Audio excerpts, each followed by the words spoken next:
أعوذ بالله من الشيطان الرجيم.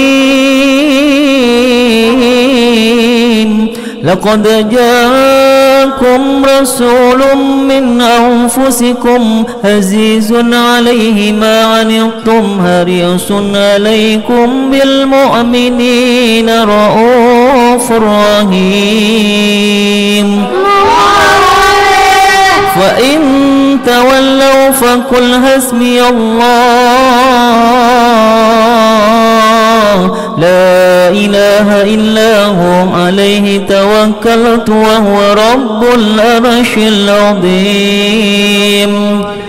إن الله وملائكته يصلون على النبي يا أيها الذين آمنوا صلوا عليه وسلموا تسليما. اللهم صل وسلم وبارك عليه وعلى. بسم الله الرحمن الرحيم. الحمد لله القوي سلطان الواضح البرهان المبسوط في الوجود كرمه وإحسانه تعالى مجده وعظم شانه. خلق الخلق لحكمة وتوى عليها علما وبسط لهم من فيض المنة ما جرت به في الأقدار القسمة. فأرسل إليهم أشرف خلقه وجل عبيده رحمة تعلقت إرادته الأزلية بخلق هذا الأبد المحبوب فانتشرت آثار شرفه في أوالم الشهادة والغيوب. فما جل هذا المن الذي تكرم به المنان وما أعظم هذا الفضل الذي برز من حضرة الإحسان صورة كاملة ظهرت في هيكل محمود.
شرف الوجود بنور ومر الكون بهجة وجمالا. قد ترقى في الحسن على مقام وتنهى في مجده وتعالى. لا هبته العيون في مثلته بشرا كاملا يزيح الضلالا. هو من فوق علم ما قد رأت رفعة في شؤونه وكمالا فسبحان الذي أبرز من أضداد الامتنان ما يجز عن وصفه اللسان ويهار في دعا كل معانيه الجنان انتشر منه في ألم البطون والظهور ما ملأ الوجود الخلق يا نور فتبارك الله من إله كريم بشرتنا آيات في الذكر الحكيم ببشارة لقد جاءكم رسول من أنفسكم عزيز عليه ما عنتم حريص عليكم بالمؤمنين رؤوف رحيم فما مفاجأة هذه البشارة وتلقاها بقلب سليم فقد هدي إلى صراط مستقيم اللهم صل وسلم أشرف الصلاة والتسليم على سيدنا ونبينا محمد الرؤوف الرحيم اللهم صل وسلم وبارك عليه.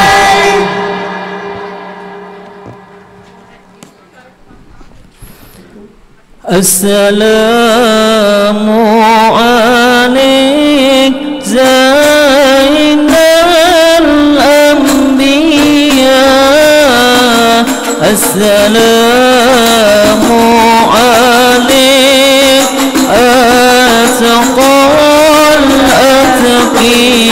الأتقياء السلام عليك زين الأنبياء السلام عليك السلام عليك السلام عليك زين الأنبياء السلام عليك أتقى الأتقياء السلام عليك زين الأنبياء السلام عليك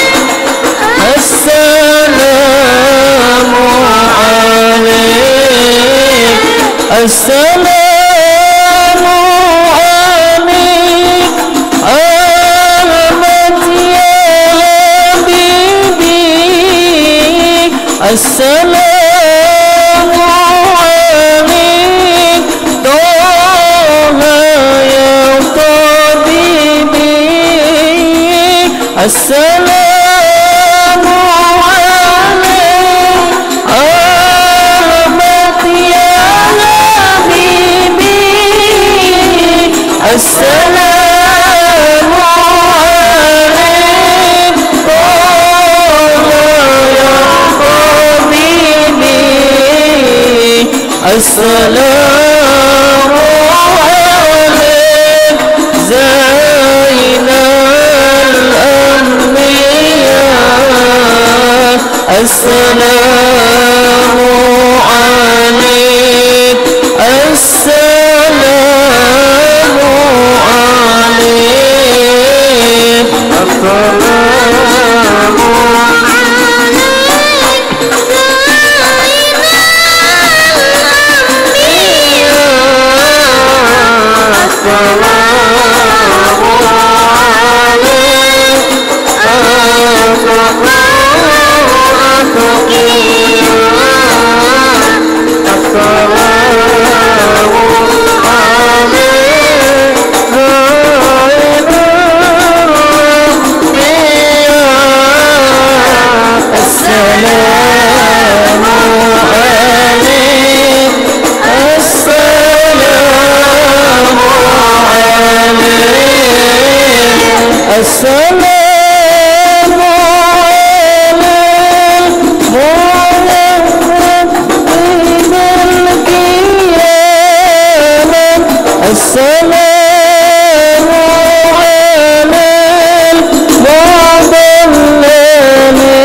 السلام على المضلل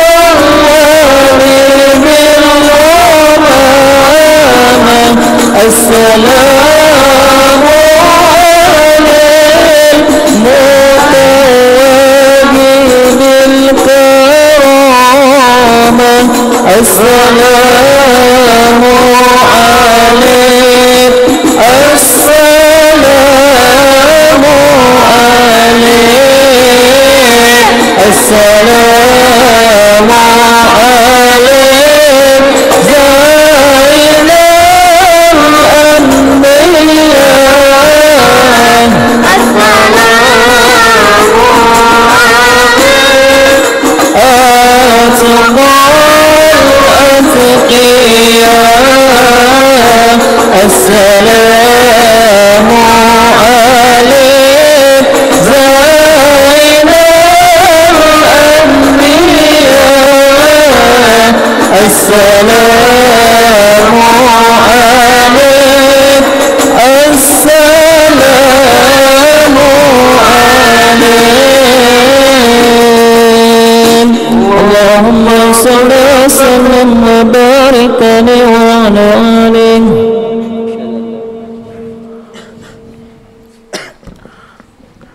اللهم صل وسلم وبارك عليه وعلى آله وأشهد أن لا إله إلا الله وحده لا شريك له شهادة تورب بها اللسان أما تضمنه جنان من التصديق بها والعذان تثبت بها في صدورهم من الإيمان قواعده وتلوح على عن اليقين من سر ذلك إذعان وتصديق شواهده وأشهد أن سيدنا محمدا العبد الصادق في قوله وفعله والمبلغ عن الله ما أمره بتبليغه لخلقه من فرضه ونفله عبد أرسله الله للعالمين بشيرا ونذيرا فبلغ الرسالة وأدى الأمانة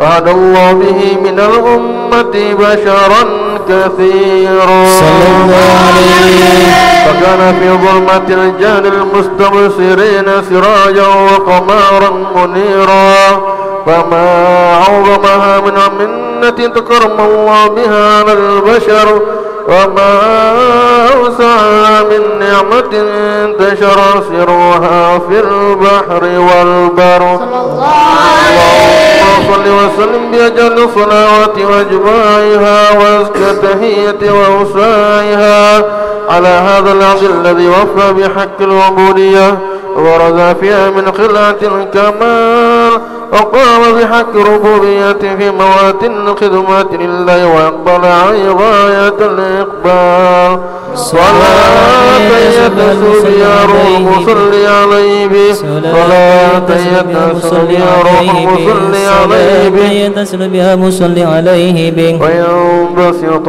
في قلبي نورا سر تعلقي به وحبه ويكتب بها بعناية الله في حسبه وعلى آله وصحبه الذين ارتقوا صهوة المجد بقربه وتفيعوا ظلال الشرف الأصلي بوده وحبه ما أقر الأكوان بنشر ذكراهم نسيم اللهم صل وسلم أشرف الصلاة والتسليم على سيدنا ونبينا محمد الرؤوف الرحيم اللهم صل وسلم وبارك عليه وعلى آله. أما بعد فلما تعلقت إرادة الله في العلم القديم بظهور أسرار تخصيص للبشر الكريم بالتقديم والتكريم نفذت القدرة الباهرة بالنعمة الواسعة والمنة الغامرة فانفلقت بيدة التصوير في العلم المطلق الكبير عن جمال مسعود بالعين. الله عليه هو لوصف الكمال المطلق والحسن التام والزين، فتنقل ذلك الجمال الميمون في الأسلاب الكريمة والبطون، فما من صلب ضمة إلا من تمثل من الله النعمة، وهو القمر التام الذي يتنقل في بروجه، يتشرف به موطن استقراره وموضع خروجه صلى الله عليه. وقد قضت الأقدار الأزلية بما قدت، وأظهرت من سر هذا النور ما أظهرت، وخصصت به من خصصت، فكان مستقر في الأسلاب الفاخرة والأرحام الشريفة الطاهرة، حتى برز في علم الشهادة بشر لا كالبشر، ونورا هير الأفكار ظهوره وبهر، فتألقت همة الركيم لهذه الحروف بأن يركم في هذه الكرطاس ما هو لديه من عبائل ذلك النور معروف. وإن كانت الألسن لا تفي مسلم شر أوصف ذلك الموصوف تسويقا للسامعين من حواس المؤمنين، وتربيها للمتعلقين بهذا النور المبين. إلا فلنضرب الأقلام أمشون خير الأنام، ولكن الزني لا تدوين ما في الطوى من سير أشراف المخلوقين، وما رمه الله به في المولد من الفضل الذي أما العالمين. وبكيت راية في الكون منشورة على مر الأيام منشور والسنين، دائم تلقي بهذه الحضرة الكريمة، ولا تشوكي إلى سماء أوصف المعظيمة، ولعل الله يعفو بالمتكلم والسامع، ولعل الله يعفو بالمتكلم والسامع، ولعل الله يعفو بالمتكلم والسامع، ويدخلني في شفاعة هذا النبي الشافي، ويرواها لمراه ذلك النعيم. اللهم صل وسلم أشرف الصلاة والتسليم على سيدنا ونبينا محمد الرؤوف الرحيم. اللهم صل وسلم وعلى آله. وقد آن للقلم أن يخط ما أهرك فيه الأنامل، لما استفاد الفهم من صفات هذا العبد المحبوب الكامل، وشمائل التي هي أحسن السمائل، وهو هنا أن نثبت ما بلغ إلينا في شأن هذا الحبيب من أخبار وآثار، ليتشرف بكتابات القلم والقرطاس، وتتنزه في حدائق الأسماء والأبصار. وقد بلغنا في عادة المشهورة أن أول شيء خلق الله فيه هو النور المودع في هذه الصورة، ونور هذا الحبيب أول مخلوق برز في العالم، ومنه تفرع الوجود خلقا بعد خلق فيما حدث وما تقادم. وقد أخرج عبد الرزاق بسناده عن جابر بن عبد الله الأنصاري رضي الله عنهما قال: قلت يا رسول الله بأبي وأمي أخبرني عن أول شيء خلق الله قبل الأشياء. قال: يا جابر إن الله خلق قبل الأشياء نور نبيك محمد صلى الله عليه وسلم من نور صلى الله عليه. وقد ورد من حديث أبي هريرة رضي الله عنه أنه قال: قال رسول الله صلى الله عليه وسلم: كنت أول النبيين في خلق وأخيرهم في البعث. وقد تعددت رواية بأنه أول خلق وجودا وأشرفهم مولودا. ولما كانت السعادة الأبدية لها ملاحظة خفية اختصت من شاءت من البرية صلى الله عليه. كما الخصوصية فاستودعت هذا النور المبين أصلب وبطون من شرفته من العالمين، فتنقل هذا النور من صلب آدم ونوح وإبراهيم عليه السلام حتى أوصلته يد العم القديم إلى من خصصته بتكريم أبيه الكريم عبد الله بن عبد المطلب ذي القدر العظيم، أمه التي هي في القوافي في آمنة السيدة الكريمة الآمنة، فتنقله صلب عبد الله فألقاه إلى بطنها وضمته أحشاؤها بمعونة الله محافظة على حق هذه ذروة وصورها، فحملته برعاية الله كما ورد عنها حملا خفيفا لا تجد له ثقلا ولا تشكو منه ألما ولا عللا، حتى مر الشهر بعد الشهر من حمله وقرب وقت بروز إلى عالم الشهادة لتنبسط على أهل هذا العالم فيوضة فضله وتنتشر فيه أثار مجد الصميم. اللهم صل وسلم أشرف الصلاة والتسليم على سيدنا ونبينا محمد الرؤوف الرحيم. اللهم صل وسلم وبارك على برسول الله والبدوي ورجال من بني علوي سلكوا في منهج نبوي برسول الله والبدوي برسول الله والبدوي ورجال من بني علوي سلكوا في منهج نبوي برسول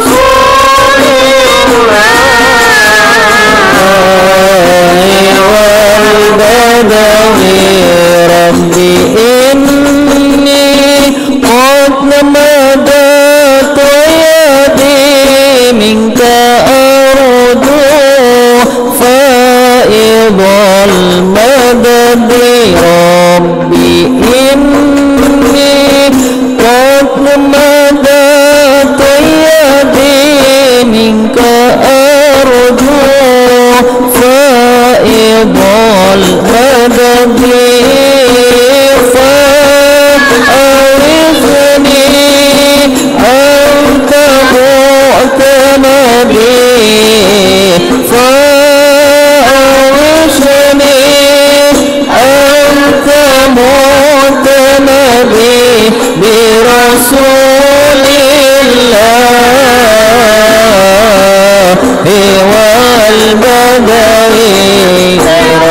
صفوة الأمم صلوات الله ذي الكرم تتوشى صفوة الأمم مسرات بنيها الكرم مسرات بنيها الكرم برسول الله والبدوي برسول الله والبدوي من بني علوي سلكوا في النبي النبوي برسول الله والبدوي وعلى آل النبي الكرماء وعلى أصحابه الحكماء وعلى آل النبي الكرماء وعلى أصحابه الحكماء وعلى أتباعه العلماء وعلى أتباعه العلماء برسول الله والبدوي برسول الله والبدوي ورجال من بني علوي سلكوا في معنى النبوي برسول الله والبدوي. اللهم صل وسلم وبارك عليه وعلى آله. ومنذ علقت بهذه ذرة المكنونة وجوهرة المصونة والكون كله يصبح ويمسي في سرور وابتهاج بقرب ظهور إشراك هذا السراج والعيون متشوفات إلا بروز متشوقات إلى التقاط جواهر كنوز وكل دابة لقريش نطقت بفصيح العبارة معلنة بكمال البشارة أما من حامل حمل في ذلك العام إلا أتى في حملها بالغلام من بركات وسعادة هذا الإمام صلى الله عليه. ولكن الأرض والسماوات متضمخة بعطر فرح بمراكة أشراف البريات وبروز من عالم الخفاء إلى عالم الظهور بعد التنقل في البطون والظهور. صلى الله عليه. في وجود بهجة التكريم وبسطها في العالم الكبير مائدة التشريف والتعظيم ببروزه هذا البشر الكريم. اللهم صل وسلم أشرف الصلاة والتسليم على سيدنا ونبينا محمد الرؤوف الرحيم. اللهم صل وسلم وبارك عليه وعلى آله. فحين قرب أوان ودي هذا الحبيب أللت السماوات والأرض ومن فيهن بترهيم وأمطار الجود الإلهي على أهل الوجود تسد وألسنة الملائكة بالتبشير للعالمين تعيد. بسم الله الحمد لله ولا إله إلا الله الله أكبر. الحمد لله لا إله إلا الله الله أكبر. سبحان الله الحمد لله ولا إله إلا الله والقدرة كشفت كلا هذا المستور لمن يرسل نوره كاملا في ألم الظهور نورا فاق كل نور وأنفذ الحق حكما على من أتم الله عليه النعمة من خواص الأمة أن يهدى عند وجهه أمة تعنيسا للجناب المسعود ومشاركة لأهالها لها في هذا السمات الممدود ودرت بتوفيق الله سيدة مريم وسيدة آسيا وما هما من الحور العين من قسم الله له من الشرف بالقسمة الوافية وهذا الوقت الذي رتب الله على حضوره وجود هذا المولود فانفلق سبل الكمال من النور عن أمود وبرز الحامد المحمود وبين لله بالتعظيم والسجود صلى الله على محمد صلى الله على متلم صلى الله على محمد يا ربي صل وسلم يا نبي سلام عليك يا رسول سلام عليك يا حبيب السلام عليك صلوات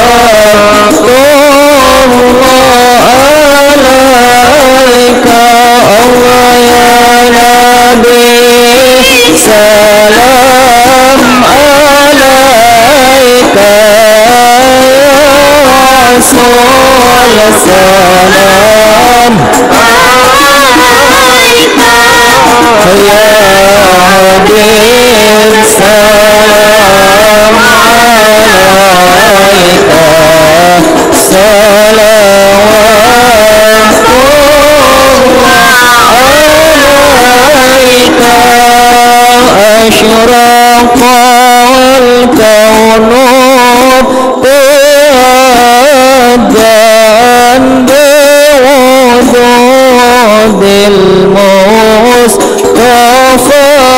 أحمد ولأهل الكون أنصر وسرور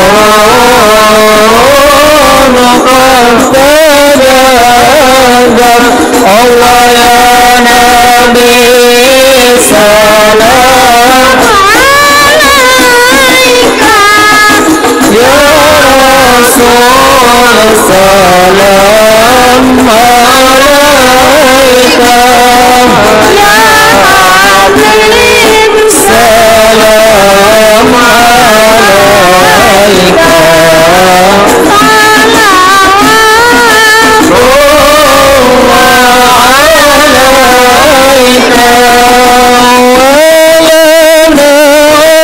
بشرى بسلام مستمر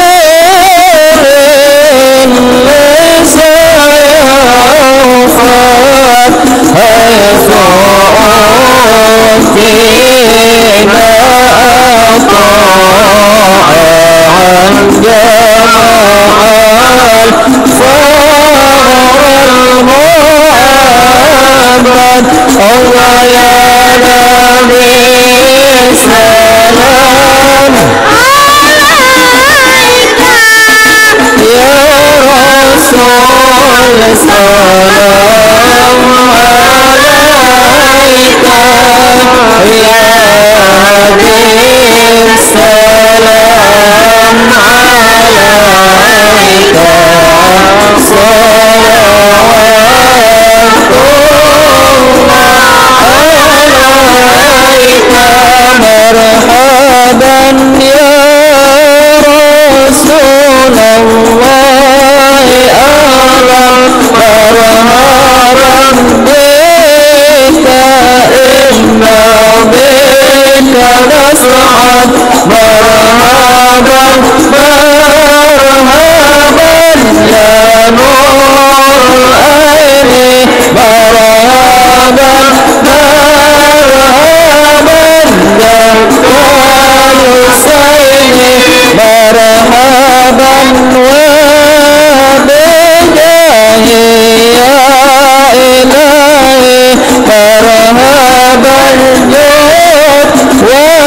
اللهم صل وسلم وبارك عليه وعلى آله.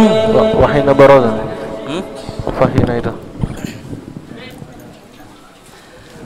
ولقد انتصف صلى الله عليه وسلم من محاسن الأخلاق بما تضيق عن كتابة بطون الأوراق. كان صلى الله عليه وسلم أحسن الناس خلقا وخلقا، وهو لهم إلى مكارم الأخلاق سبقا، وأوسعهم بالمؤمنين علما ورفقا. صلى الله عليه برا رعوفا لا يقول ولا يفعل إلا معروفا، له الخلق السهل واللفظ المهتم على المعنى الجزل. إذا دعاه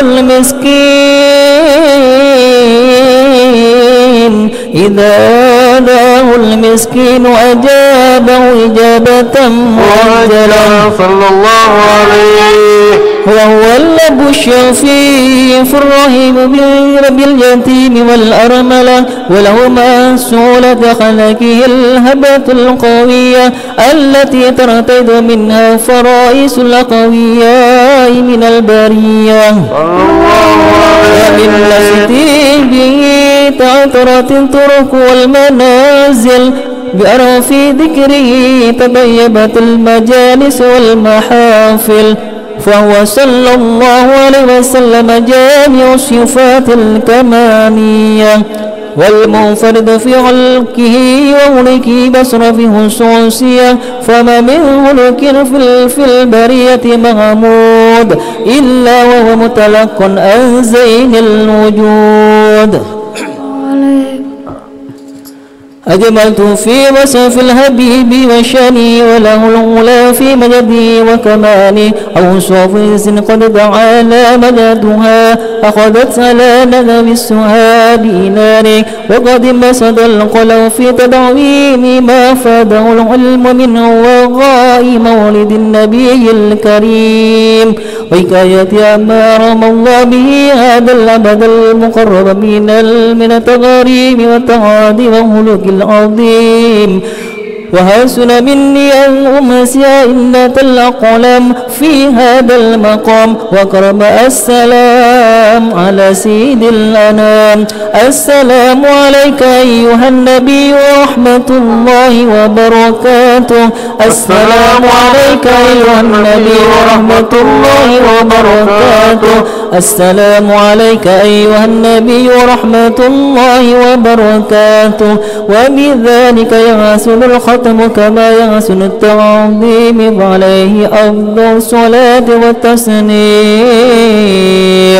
اللهم صل وسلم أشرف الصلاة والتسليم على سيدنا ونبينا محمد الرؤوف الرحيم. اللهم صل وسلم وبارك عليه وعلى آله. الفاتحة.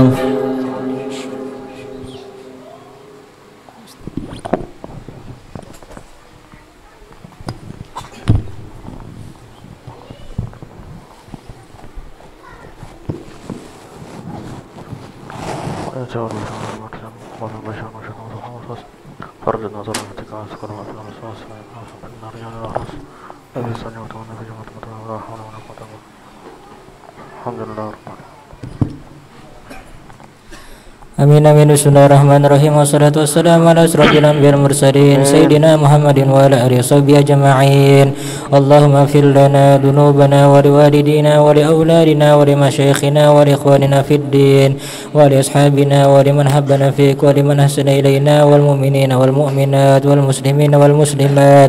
Walamma nadaba al-fikru min darari al-awsafi Muhammad uquda tawajjahtu ila Allah mutawassilan bi sayyidi wa habibi Muhammadin sallallahu alaihi wasallam جعل السعي فيه مشكورا وفعلي فيه محمودا ونكتب عملي في الأعمال المقبولة وتوجهي في التوجهات الخالصة والصلات الموصولة.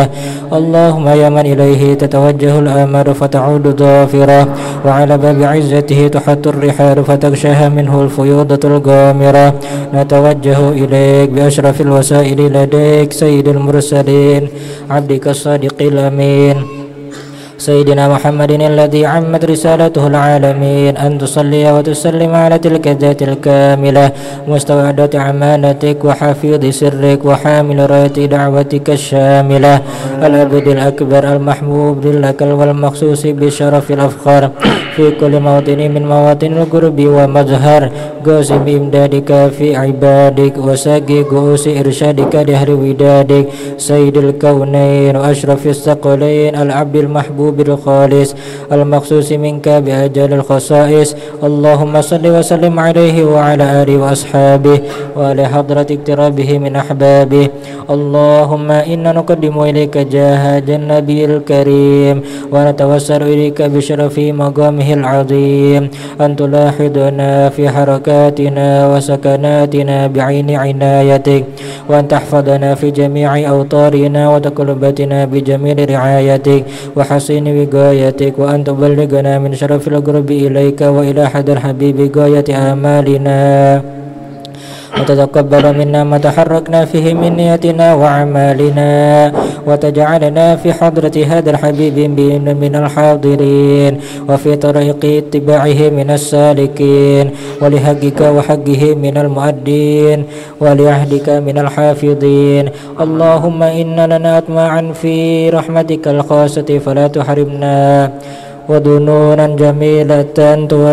جميلة هي وسيلتنا إليك فلا تخيبنا. آمنا بك وبرسولك وما جاء به من الدين وتوجهنا به إليك مستشفعين أن تقبل مذنب منا بالغفران والمسيء بالإحسان والسائل بما سأل والمؤمل بما أمل وأن تجعلنا ممن نصر هذا الحبيب ووازره وله وظاهره وعم ببركاته وشريف وجهة أولادنا ووالدينا وأهل قدرنا وودينا وجميع المسلمين والمسلمات والمؤمنين والمؤمنات في جميع الجهات وأدم راية الدين القويم في جميع الأقطار منشورة ومعالم الإسلام والإيمان بأهلها معمورة معنى وصورة. واكشف اللهم كربة المكروبين واقض الدين المدينين واغفر المذنبين وتتقبل توبة التائبين وانصر رحمتك على عبادك المؤمنين أجمعين واكفي شر المعتدين والظالمين وبسط العدل وبولاة الحق في جميع النواحي والأقطار وأيدهم بتأييد من عندك ونصر على معاندين من المنافقين والكفار وجعلنا يا ربي في الحسن الحسين في جميع البرايا وجعلنا يا ربي في الحسن الحسين من جميع البرايا وجعلنا يا ربي في الحسن الحسين من جميع البرايا وفي الحرز المكين من الذنوب والخطايا وأدمنا في الأعمال بطاعتك وصدق في خدمتك قائمين وإذا توفيتنا فتوفنا مسلمين مؤمنين واختم لنا منا بخير أجمعين. وصل وسلم على هذا الحبيب المحبوب للأجسام والأرواح والقلوب وعلى آله وصحبه ومن إليه منسوب. اللهم إنا نسألك أن تصيبنا على قراءتنا هذه وغيرها ثوابا جزيلا وأجرا منك عظيما وأن تتقبلها منا بفضلك وإحسانك قبولا حسنا جميلا جليلا. ونسألك اللهم أن تجعلنا من هدية توصل إلى حضرة سيدنا ونبينا محمد صلى الله عليه وسلم زيادة في شرفه وكرامه ثم ثوابا مثل ثواب ذلك الأرواح آبائه وإخوانه من الأنبياء والمرسلين ثم ثوابا مثل ثواب ذلك الأرواح كل الصحابة والقرابة لرسول الله أجمعين ثم ثوابا مثل ثواب ذلك مع مجد برك وإحسانك إلى أرواح أموات المؤمنين والمؤمنات والمسلمين والمسلمات من الأولياء والشهداء والصالحين خصوصا إلى روح Haji Masri bin Abdul, Haji Syadia binti Haji Umri, Haji Abdullah Hadi bin Arsyad, Haji Armiyah binti Ismail, Haji Ahmad Yusuf, Haji bin Abdul Hadi, Haji Umri bin Abdullah, Haji Aminah binti Durrahmah, Haji Badri binti Haji Umri, Mukri bin Haji Umri, Haji Asra bin Nasrani, Haji Inti binti Haji Samad, Haji Kasum binti Tair, Haji Adud bin Anas, Ijo bin Nayan, Haji Inu binti Ijo, Mardiana binti Mukri, Haji Asram bin Abdul Sani, Suraidi bin Mukri.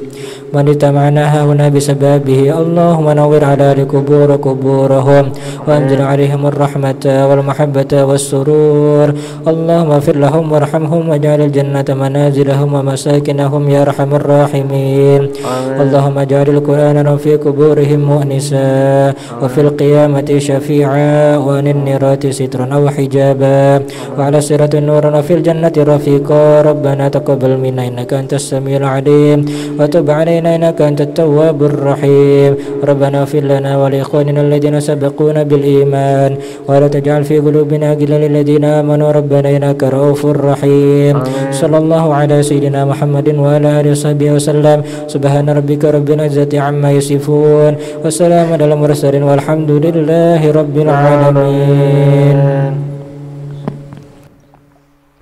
Tes satu dulu. Rapatkan ke bapak-bapaknya. Tes. Kalau di dalam gratis saja, tidak bayar. Kesini yang di ujung-ujungnya daripada samping paret, mending ke dalam.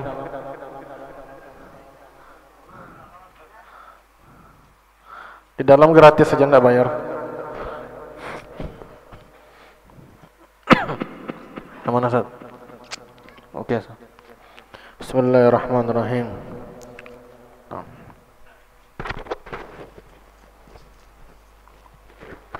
Uhikum tahiyatan islamiyah, tahiyatan mubarakah, tahiyatan ahlal jannah. Assalamualaikum warahmatullahi wabarakatuh.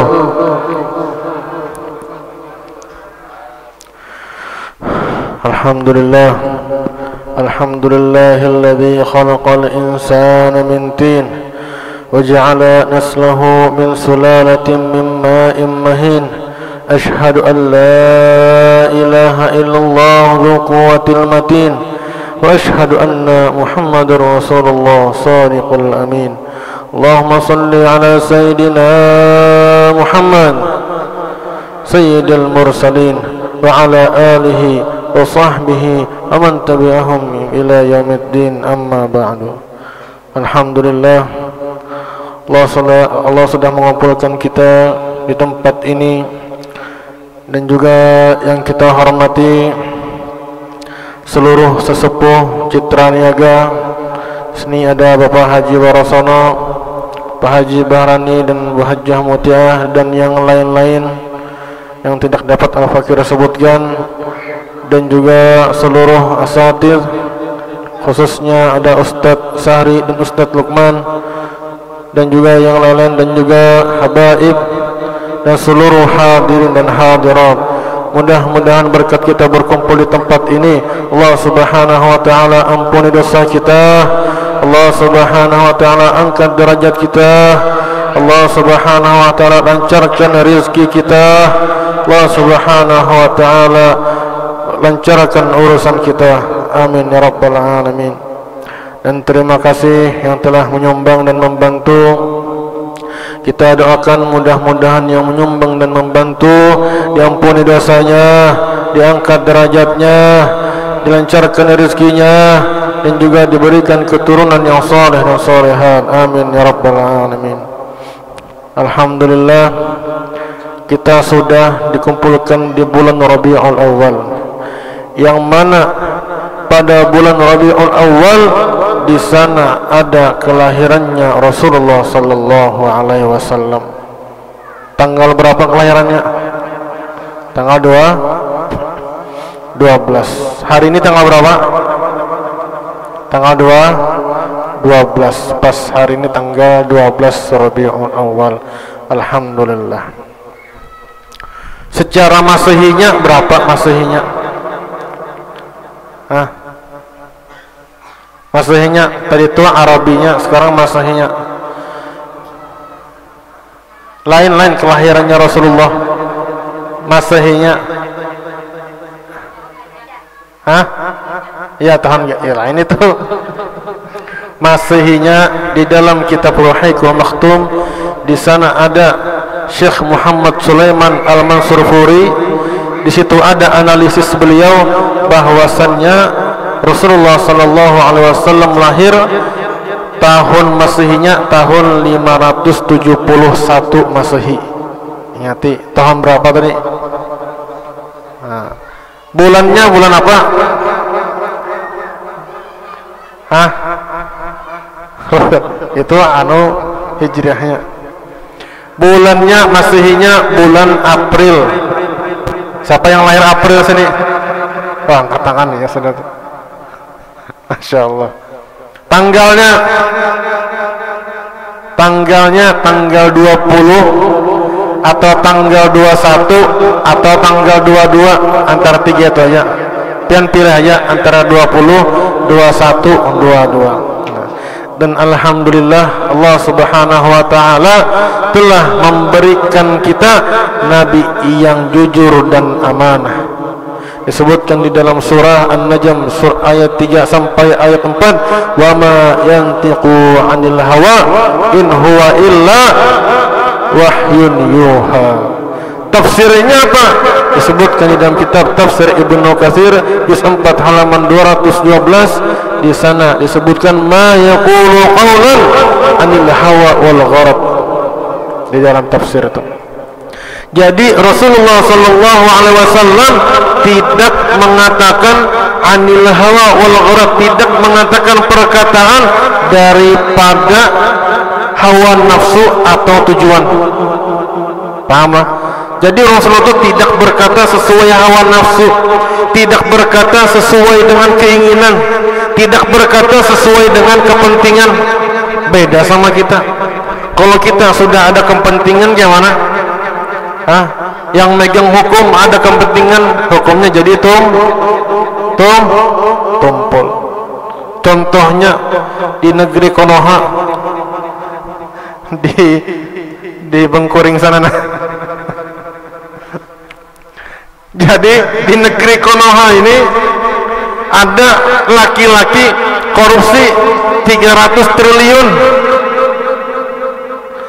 Hukumannya apa? 3 tahun penjara. Dendanya berapa? Berapa Pak? 5 hari. Mahalan anu bakso di muka sana. Korupsi 300 triliun. Dendanya berapa? 5.000. Itu hukum di negeri Konoha. Luar biasa sekali. Beda dengan Rasulullah sallallahu alaihi wasallam.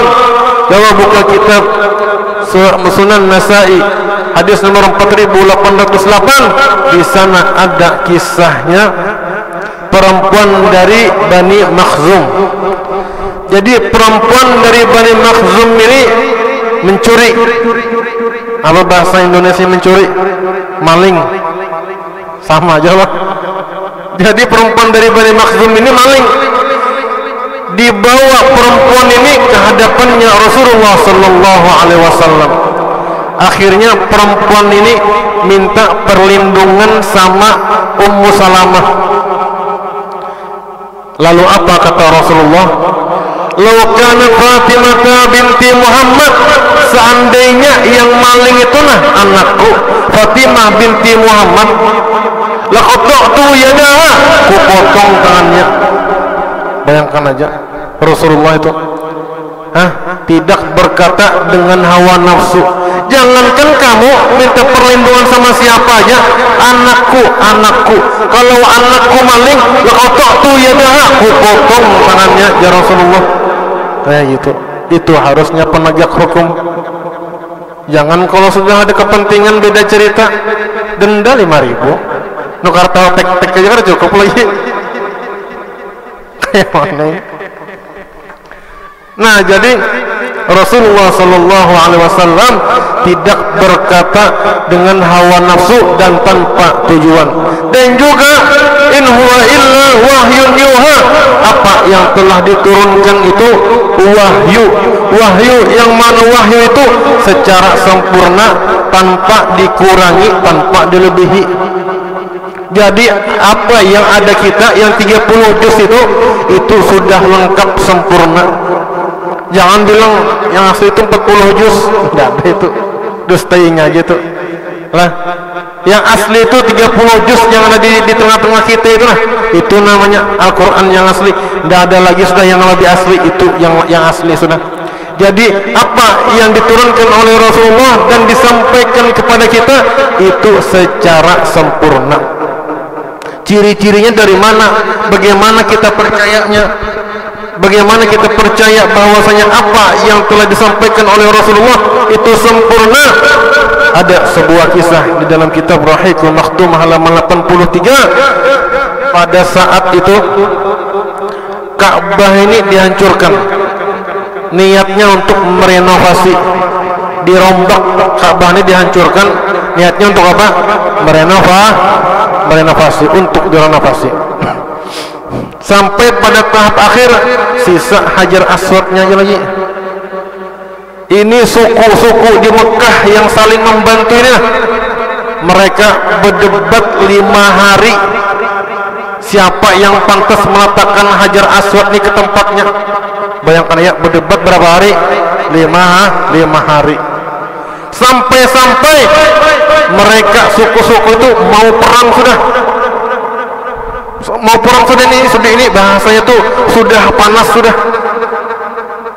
Intel itu baru dikeluarkan tuh, nah panas-panasnya masih itu masih ini sudah panas, ini mau perang sudah.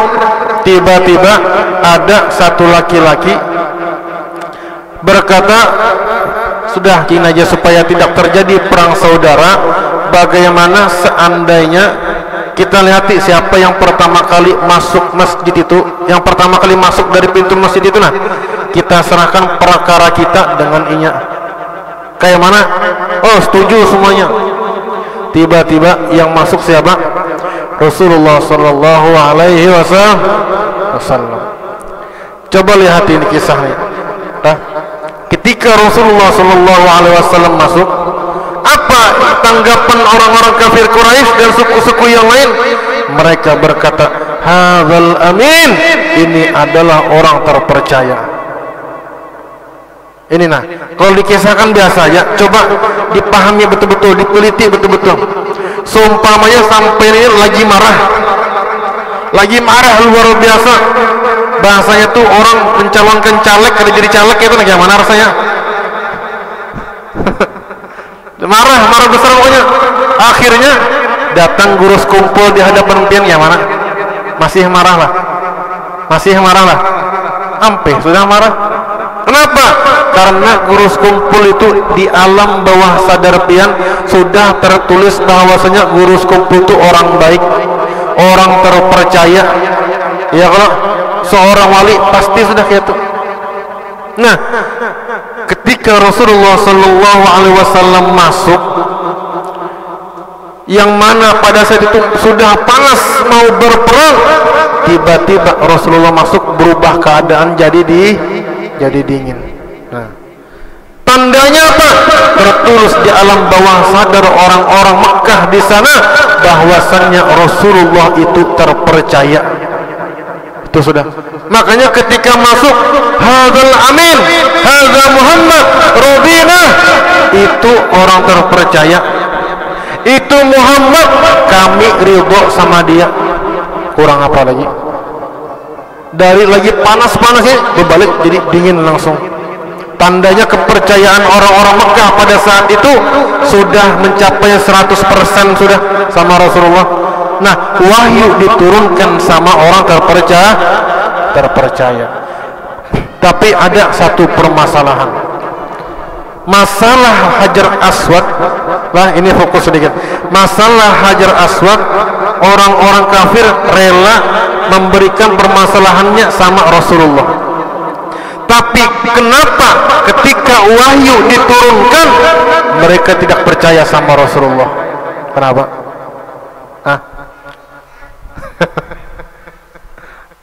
Masalah Hajar Aswad langsung percaya, radina, kami ridho. Tapi ketika diturunkan wahyu, disampaikan wahyu, bukan menerima, malah menolak mereka. Kenapa?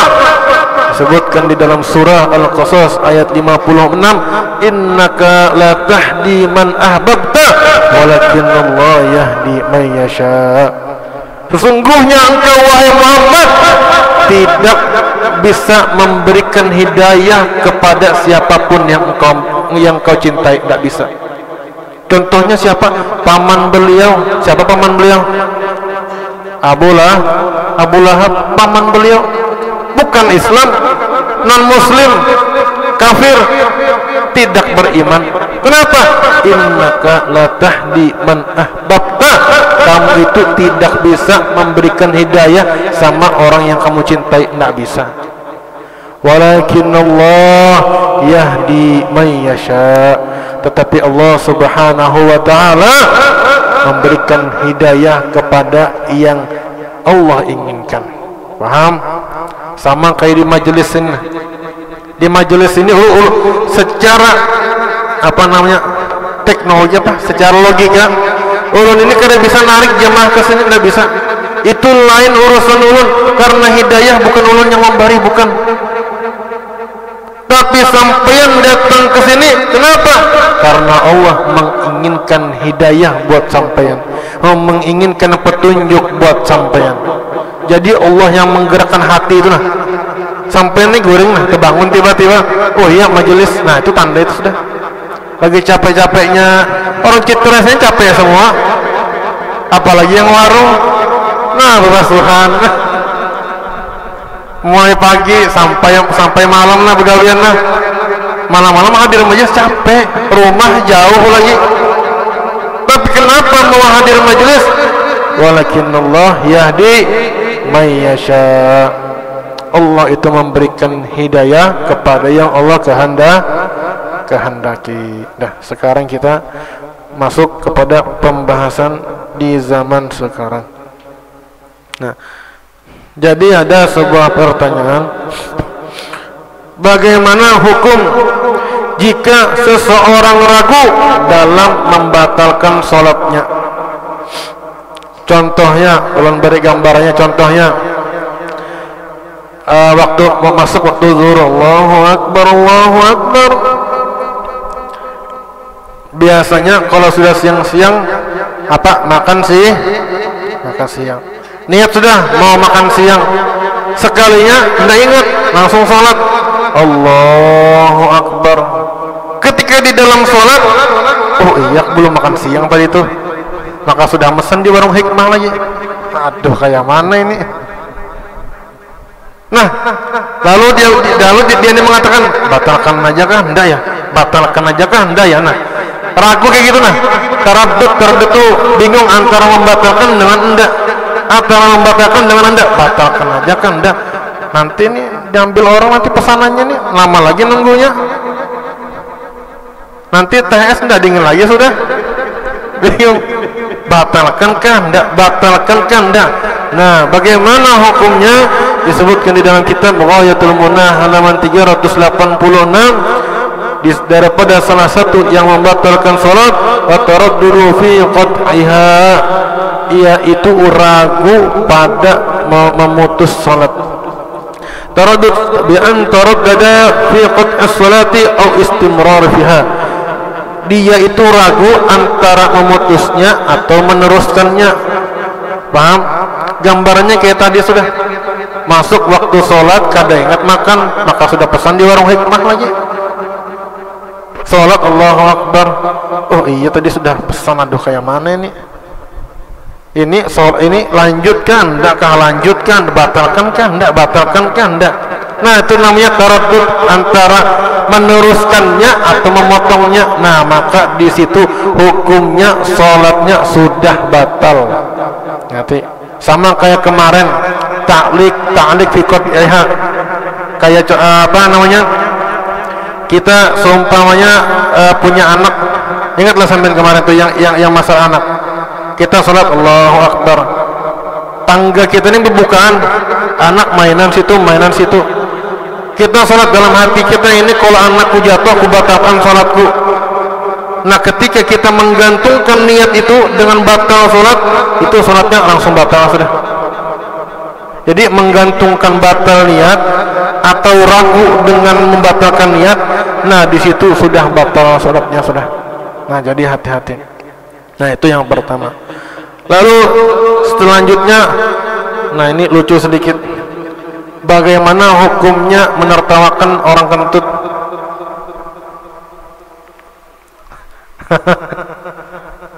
Orang kentut, pret, ketawa kita. Ada sebuah kisah dulu, seorang waliullah beli makanan di pasar. Ketika beli makanan di pasar, penjualnya berkantut, pret jar penjualnya. Nah, jadi namanya orang ini orang soleh, masya Allah, langsung pura-pura tuli sidin. Apa tadi? Ini harganya berapa tadi? Nah, langsung pura-pura tuli. Tujuannya apa? Supaya orang itu tidak tersinggung. Itu tuh aja tujuannya. Nah, lalu kita mendengar orang berkantut, kita ketawa. Apa hukumnya? Nah, disebutkan di dalam kitab Sulamut Taufiq halaman 183, wa dhahiku li khurujir rih min ghairihi, yaitu tertawa dengan keluarnya angin dari orang lain, itu termasuk daripada maksiatnya lisan. Nah, jadi maksiatnya lisan adalah menertawakan suara kentutnya orang lain. Baik, paham? Nah, kita lanjut. Ini nyaman-nyaman aja ini. Nah, bagaimana lagi ada pertanyaan? Bagaimana hukumnya membakar hewan? Nah, kita ini biasanya kalau ada semut, iyalah semut kita semproti, endam mati-mati. Kita bakar, kita kasih bensin, baru kita bakar. Bagaimana hukumnya? Atau apalagi yang biasa yang tidak mati kecuali dibakar, apalagi? Apa? Siluman ular kan? Jadi bagaimana hukumnya membakar hewan? Nah, sebutkan di dalam kitab Sulamut Taufiq halaman 188, wa ihraqul hayawan hayyan, membakar hewan yang lagi hidup itu hukumnya haram. Kalau sudah mati, Bang? Kalau sudah mati namanya ikan patin bakar. Itu ikan patin masih hidup sampai yang bakar tidak boleh, masih tunggu mati dulu baru dibakar. Ikan nila itu masih hidup kelepek sampai masukkan ke dalam melinjing, dimasuk itu haram, itu tidak boleh. Dimatikan dulu, dipukul kepalanya dulu, sudah dia mati baru masukkan ke renjing. Ini khususan yang punya warung ini, ngatilah sentimennya kuat. Tapi ini demi kemaslahatan warung-warung di Citra Niaga dan di Samarinda. Nah, illa idza ada wa ta'ayyana tariqun fi daf'in, kecuali boleh membakar hewan kecuali apabila hewan itu tidak bisa dihilangkan kecuali dengan membakarnya aja lagi. Satu-satunya jalan kata orang yang ahli di dalam bidang hewan ini, tidak ada cara yang bisa menghilangkan hewan itu kecuali dibakar. Nah, dibakar itu tidak haram lagi sudah hukumnya. Nah, jadi kayak gitu. Nah, sekarang kita langsung masuk ke dalam kitab fikih. Semoga sempat waktunya. Malam ini ada pembagian emas. Siap-siaplah.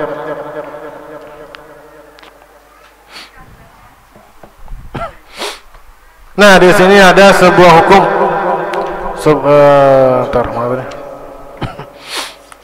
Ini bab siwak sudah habis. Sedikit lagi. Nah, di sini ada apa hukumnya mewarnai rambut dengan warna hitam. Nah, ini mohon maaf kalau di salon-salon lah. Mohon maaf, ini sudah sampai soalnya, mau dibahas. Ini bukannya menjingi, tapi ini menyampaikan. Soalnya kalau ulun kadang menyampaikan, ulun yang berdosa di sini. Nah, jadi menyampaikan aja, terima tidak terima itu tidak ada masalah. Nah, jadi menyampaikan aja. Nah, apa hukumnya menyemir rambut berwarna hitam? Nah, jadi di dalam kitab Takhrirul Sadid ini adalah menyemir rambut warna hitam itu hukumnya haram, kecuali ada kecualinya. Kecuali ada dua. Yang pertama buat jihad. Kalau jihad rambutnya uban semua, ketawa musuh. Ya, tapi kalau hitam semua, kira musuh anak muda semua ini. Kita ya putih-putih sudah. Nah, maka untuk jihad, demi jihad itu diperbolehkan menyemir rambut yang putih menjadi hitam kembali, boleh. Nah, itu yang pertama. Yang kedua, dibolehkan menyemir rambut menjadi warna hitam. Ini khusus untuk perempuan apabila dengan izin suaminya. Nah, jadi boleh memirangi rambut warna nenek yang sudah tua jadi muda kembali. Tapi ngati dengan izin suami. Kalau tidak ada suami, innalillahi wa inna ilaihi raji'un. Kawin lagi boy, baru minta izin. Nah, jadi perempuan kalau dengan izin suaminya untuk memirangi rambut supaya mengembalikan keromantisan masa lalu, itu hukumnya boleh. Jadi kalau ada orang lagi menyemir rambut warna hitam, jangan langsung dibilang haram. Jangan langsung kayak gitu. Tanya dulu tujuanmu apa. Sudah izin sama suami? Nah, kalau katanya sudah izin sama suami, ya sudah. Jangan tanya dulu baik-baik, atau sangka baik dalam hati. Nah, langsung kita ke pertanyaan aja sudah. Nah, mau habis waktunya sudah. Mana Ustaz Ari? Ustaz, sampai pilih orangnya. Nah, Mas, ada 3. Yang kayak gini caranya nah. Ada pertanyaan, kalau mau jawab jangan langsung dijawab. Bocor nanti jawabannya. Angkat tangan dulu lah. Siapa aja yang minggu kemarin sudah jawab kan? Jawab lagi, nggak apa, tetap dapat. Nah, jadi kalau mau jawab angkat tangan dulu, baru jawab. Alright? You understand? Belajar bahasa Inggris sedikit-sedikit. Taunya bahasa Arab aja. Yang ini aja sudah. Apa ya? Nah, apa hukumnya menggunduli jenggot? Apa menghabisi jenggot secara habis, apa hukumnya? Angkat tangan dulu. Ini tanda kadang nonton YouTube ini. Makanya diupload di YouTube tuh supaya biar bisa menghafali. Kasih Hukumnya menggundul jenggot adalah haram. Betul, masya Allah, barakallah. Nah, jadi hukumnya menggundul janggut itu ada 2. Yang pertama haram di sisi Imam Syafi'i, dan di sisi Imam Nawawi menggundul janggut itu hukumnya makruh.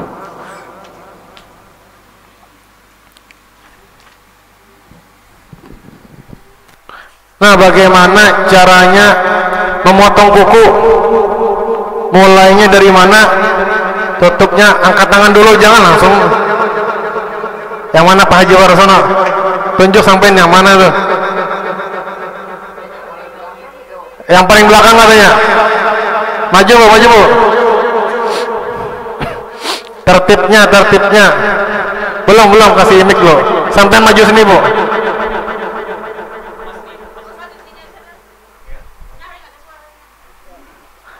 Di YouTube nggak kedengaran boy.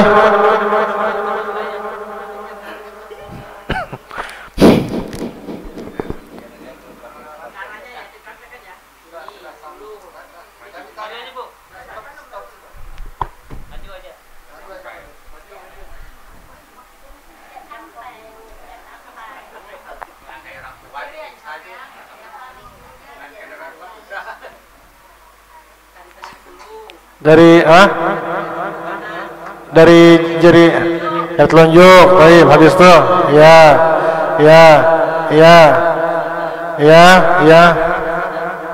Masya Allah, barakallahu fiik. Mana?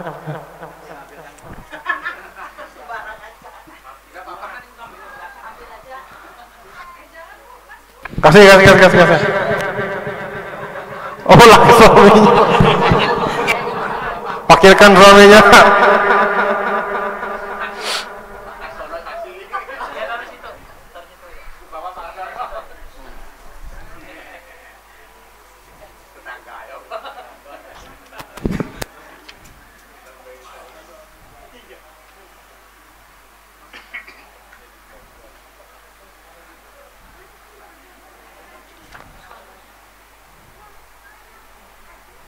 Nah, bagaimana ini mudah ini kalau orang yang sering pakai siwak, bagaimana cara memegang siwak?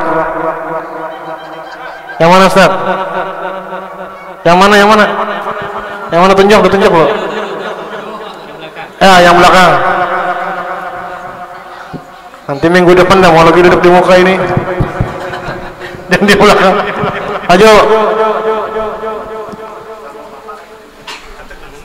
Ayo maju.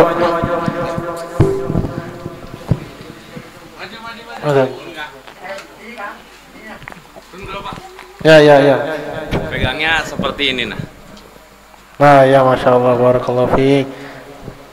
Dah, kasihkan. Nah, siapa namanya? Zaini, kasihkan ke itu nah.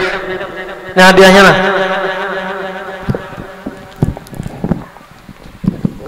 Nah, mudah-mudahan berkat kita berkumpul di tempat ini, Allah Subhanahu wa taala ampuni dosa kita. Allah Subhanahu wa taala angkat derajat kita. Allah Subhanahu wa taala selamatkan kita di dunia dan di akhirat. Allah menja'alna minal ladzina yastami'una qawla fayattabi'una ahsanahu. Wa sallallahu ala sayyidina Muhammadin wa ala alihi wa sahbihi wasallam. Subhana rabbika rabbil izzati amma yasifun wa salamun alal mursalin walhamdulillahi rabbil alamin. Ya Rabbi bil Mustafa balligh maqasidana waghfir lana ma madaya wasi'al karami. Ya Rabbi bil Mustafa balligh maqasidana waghfir lana ma madaya wasi'al karami. Rabbi bil Mustafa balligh maqasidana waghfir lana ma madaya wasi'al karami. Taqabbalallahu minkum inna wa minkum